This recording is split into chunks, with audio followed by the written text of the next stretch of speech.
Saludos mis queridos hermanos, el Señor les continúe bendiciendo. Este que te habla es Javier Camacho. Y el día de hoy continuamos ¿verdad? Con estos videitos, estos mensajes que el Señor ha puesto en mi corazón. Lo cual debo admitir que a mí me apasiona mucho el hablar de la palabra del Señor. Y en el día de hoy en particular les quiero traer espérate, aunque no lo crea, lo tenía todo seteado y pues no está así. En el día de hoy yo les quiero traer una reflexión relacionado a David.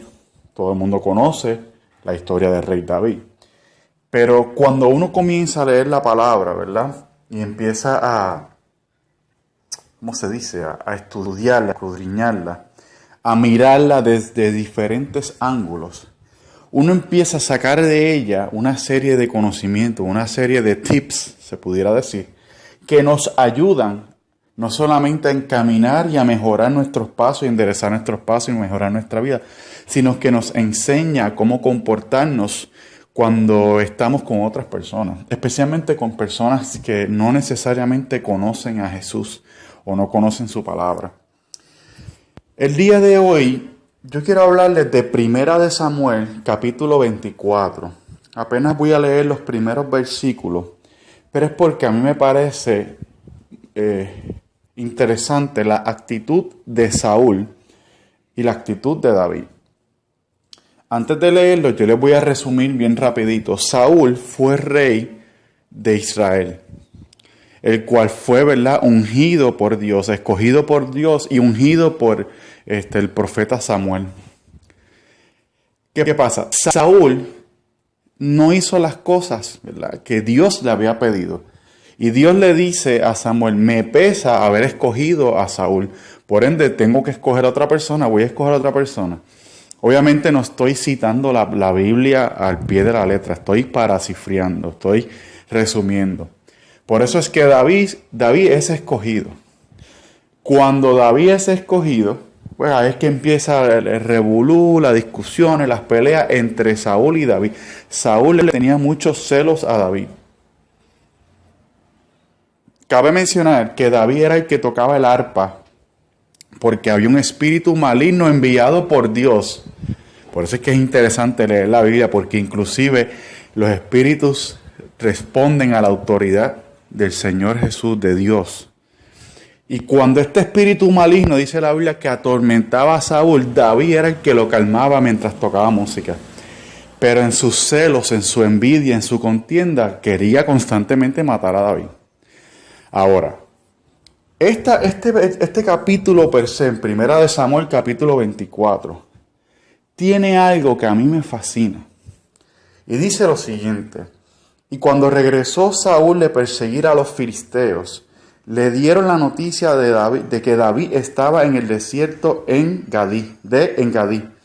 Entonces Saúl escogió a 3,000 hombres de todo Israel y fue a buscar a David y a sus hombres por las peñas más escarpadas. En su camino llegó a unos rediles de ovejas, cerca de los cuales había una cueva, en la cual estaban escondidos David y sus hombres. Escuchen bien esa parte. Saúl se mete en esa cueva. Dice la palabra, Saúl se metió en ella para hacer sus necesidades. Y los hombres de David le dicen a David: hoy se cumple la promesa de que te hizo el Señor, de que pondré en tus manos a tu enemigo. Haz con él lo que mejor te parezca. Voy a detenerme aquí. He leído desde el versículo 1 hasta el versículo 4, ¿verdad? Continúa el 4 diciendo: entonces David se levantó y con mucha precaución cortó un pedazo de la capa de Saúl. Voy a detenerme, ahora sí. Les recuerdo bien rápido: Saúl está buscando a David para matarlo. Estoy tratando de recordar, porque creo que esta es la segunda ocasión que David le perdona, o es la primera, no recuerdo bien. La cosa es que Saúl está en busca de David. Lo quiere matar, quiere acabar con él. No solamente está persiguiendo a David, está persiguiendo a los hombres que andan con David. ¿Qué pasa? David ya estaba dentro de la cueva, ya él estaba en un área, él estaba tranquilo, nadie lo estaba molestando. Obviamente él estaba huyendo de Saúl, no necesariamente por miedo, sino porque no quería confrontarlo. David tenía un alto respeto por Saúl, porque para el entendimiento de David, Saúl era el rey que Dios había escogido. Y era Dios el que lo iba a bajar del reino. ¿Ves? A veces nosotros tenemos ciertas promesas. A veces nosotros tenemos ciertas palabras que nos profetizan, pero nosotros tenemos que ser como David y tenemos que esperar a que sea Dios el que decida cumplirla. Nosotros no podemos esforzar o doblegar la mano de Dios porque es imposible. Entonces, cuando nosotros lo hacemos, podemos meternos en problemas. Pero continuando con el relato, dice la palabra que Saúl se metió dentro de esa cueva. Saúl no sabe que David está allí. Y aquí es que viene lo más interesante. David, dice la palabra, que se levantó y con mucha precaución cortó un pedazo de la capa de Saúl. Estamos hablando que lo más cerca que estuvo probablemente fueron como a 3 pies de distancia de Saúl. Y corta un pedazo de la capa. O sea, primero tenemos que asumir que la cueva estaba oscura. Segundo, tenemos que asumir que David fue bien sigiloso para no hacer ruido. Y tercero, tenemos que asumir que Saúl no estaba solo, habían personas cerca. Tú te puedes imaginar esa escena en una cueva oscura, los hombres de David, los hombres de Saúl, los hombres de David locos por levantar la espada, entrarle a cantazo a todo el mundo, matar a medio mundo. Pero David hace algo sorprendente. Entonces David se levantó y con mucha precaución cortó un pedazo de la capa de Saúl, pero después de hacerlo le remordió la conciencia y les dijo a sus hombres: el Señor me libre de alzar mi mano contra mi Señor el rey. Si él es el rey es porque el Señor lo escogió.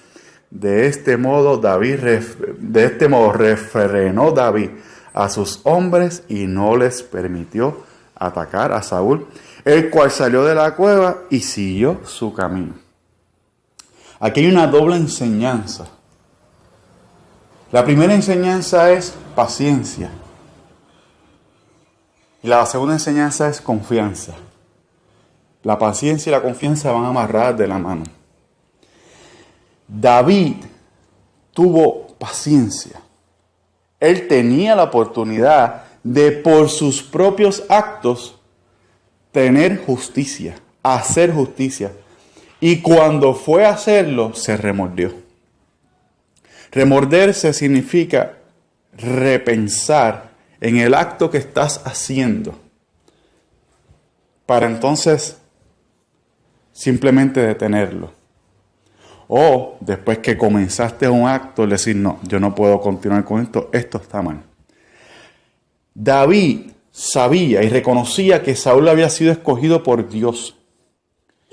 Y aunque él tuvo la oportunidad de cometer justicia, de hacer justicia, de acabar la situación la cual llevaba años viviendo de persecución por medio de Saúl, él decide no hacerlo. Inclusive le dice a su hombre: nadie lo toque.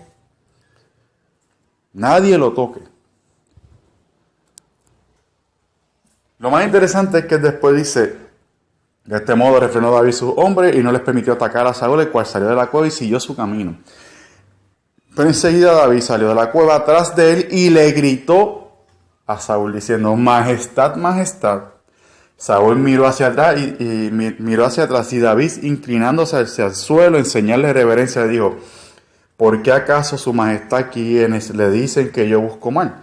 Su majestad ha podido comprobar que aunque el Señor me puso hoy a su majestad en mis manos, allá en la cueva yo no quise matar a su majestad, sino que le perdoné la vida. Pues me dije que si su majestad es rey es porque el Señor lo ha escogido. Mire bien, su majestad, lo que tengo en mi mano, un pedazo de la capa de su majestad, a quien podría haber matado.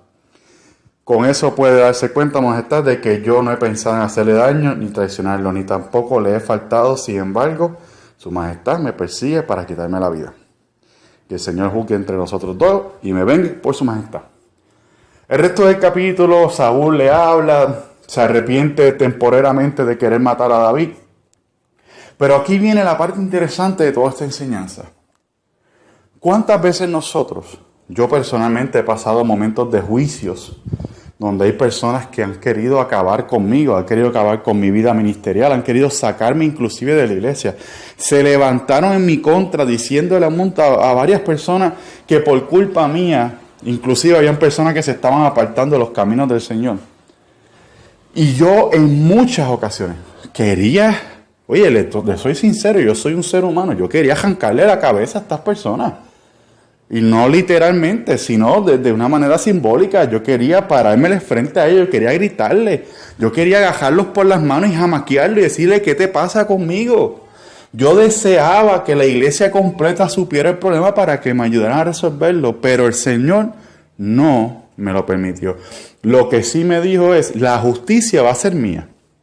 Así que tú tranquilo. Y cuando tú lees a David y esta situación dentro de la cueva con Saúl, tú puedes entender que cuando nosotros somos pacientes, que cuando nosotros somos humildes, en esperar al Señor, en reconocer que el Señor que Dios es el que tiene la solución de cualquier problema que estemos pasando, nosotros podemos esperar.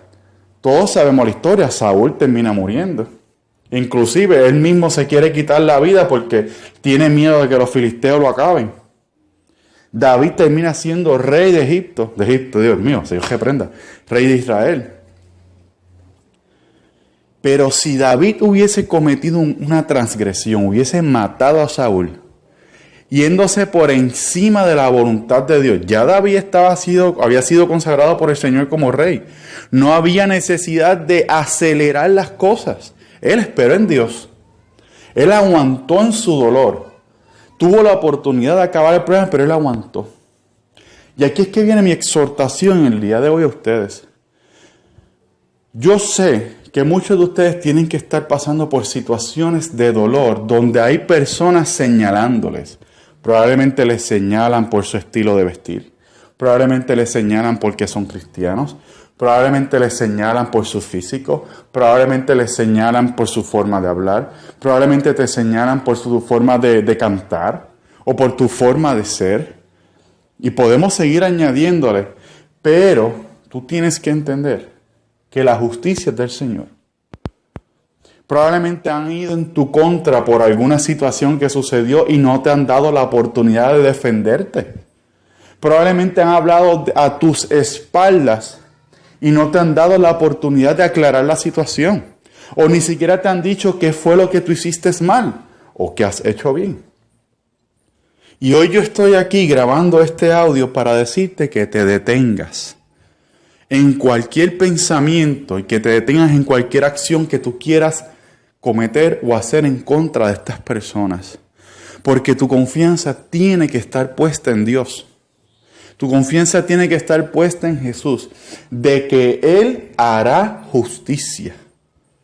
Una de las cosas que yo más admiro de David es que él no hacía nada sin consultarlo con Dios. Por lo menos mientras tú estás leyendo Primera de Samuel y los primeros capítulos de Segunda Samuel, tú puedes darte cuenta de que David cada vez que quería hacer algo, él mandaba a buscar el efod, oraba a Dios y le consultaba, ¿debo hacer esto? ¿Debo hacer aquello? ¿Puedo atacar a esta gente? ¿Me darás la victoria? ¿Lo hago? ¿No lo hago? Y ese corazón dispuesto de seguir las instrucciones de Dios era lo que había ganado el favor hacia David de nuestro Padre Celestial. Y hoy yo te quiero exhortar a esto. A que, aunque tú creas que tienes la oportunidad de acabar con la situación, de vengarte de tus enemigos, haz como hizo David. Decide dejarle las cosas en las manos de Dios. Yo no estoy diciendo que te dejes pisotear. Yo no estoy diciendo que permitas que sigan abusando de ti. Pero tú tienes que confiar en Dios. Si nosotros continuamos leyendo la Biblia, cuando vamos a Pablo, a una de las epístolas de Pablo, que ahora mismo no la recuerdo, y les pido perdón por eso, para la próxima me preparo un poco más. Hay una situación donde Pablo describe cómo debe ser, cómo las iglesias deben resolver los problemas entre los hermanos. Y la realidad del caso es que también funciona para los lugares de trabajo, los lugares de estudio, etcétera, familiares también. Y es que tú trates de hablar con la persona.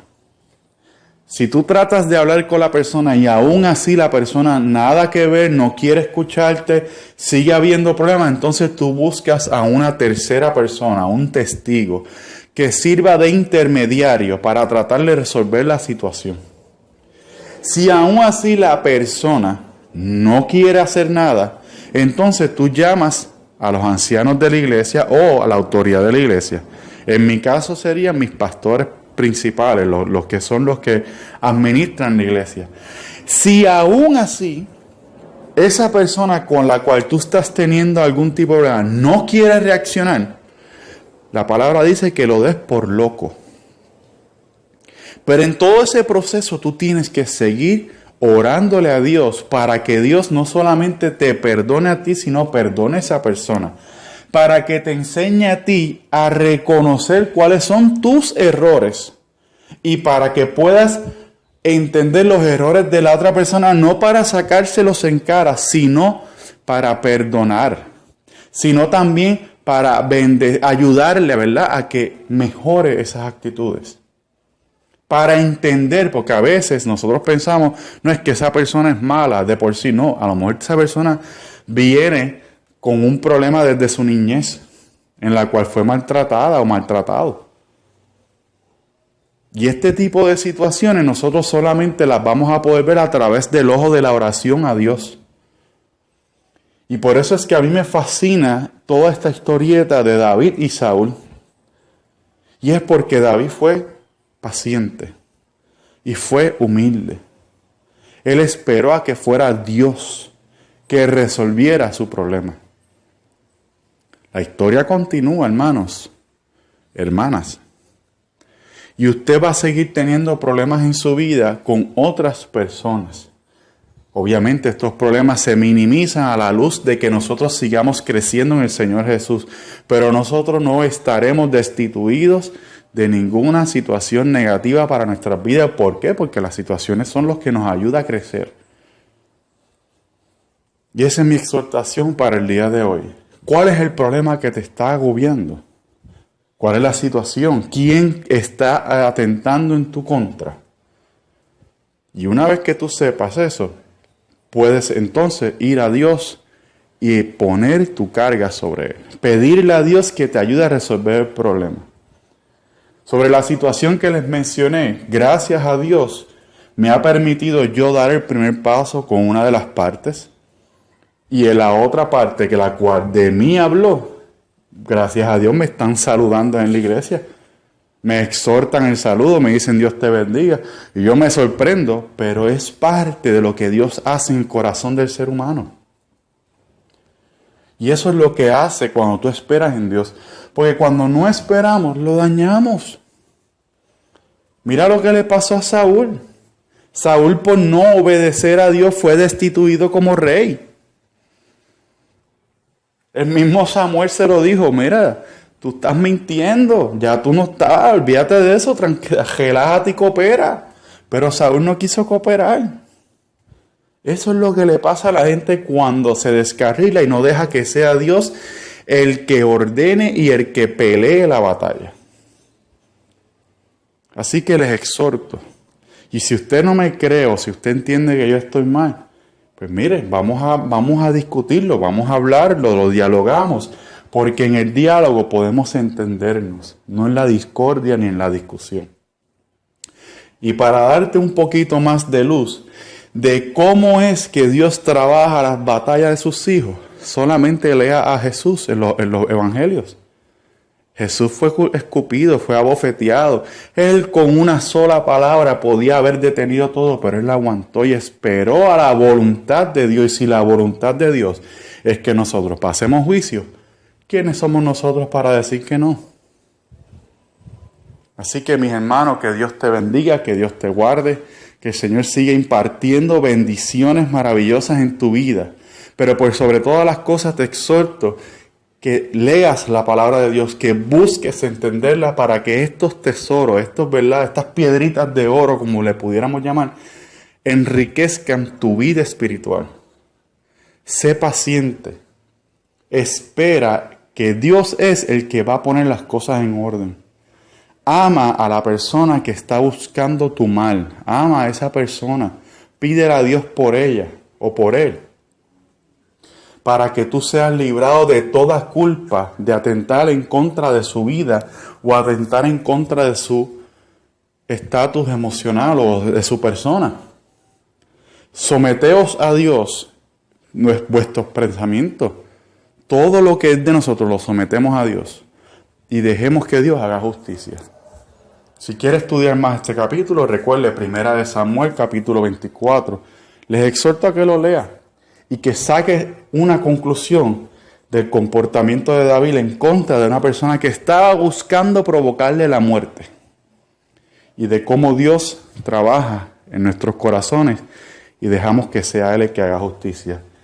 Que Dios te bendiga, Dios te guarde. Recuerda, comparte estos videos con aquellas personas que ustedes entiendan que merecen o que necesitan escuchar una palabra que sea diferente. Les recuerdo que mi intención no es ser mejor que nadie, al contrario, a mí me apasiona la palabra de Dios y hablarle a las personas de lo que Jesús ha hecho en mi vida. Un día de esto yo les contaré mi testimonio. Para los que viven en Puerto Rico, voy a estar el próximo viernes en una iglesia en Dorado. Si desean más detalles, en un culto de jóvenes, si desean más detalles, pues en confianza me pueden escribir y yo con gusto les diré dónde voy a estar. Que Dios te bendiga y recuerda, ora por mí también. No necesariamente yo hago esto y significa que estoy en las mejores condiciones espirituales. Ora por mí para que Dios me dirija y también me cuide no solamente mi salud, sino el ministerio, mi familia, mi futura esposa, todas estas cositas. Que tengas buen día y espero que este mensaje haya sido de tu agrado. Que el Señor te bendiga, ilumine tu camino y que la paz de Dios sea con cada uno de ustedes. Que tengan lindo día. Bye bye.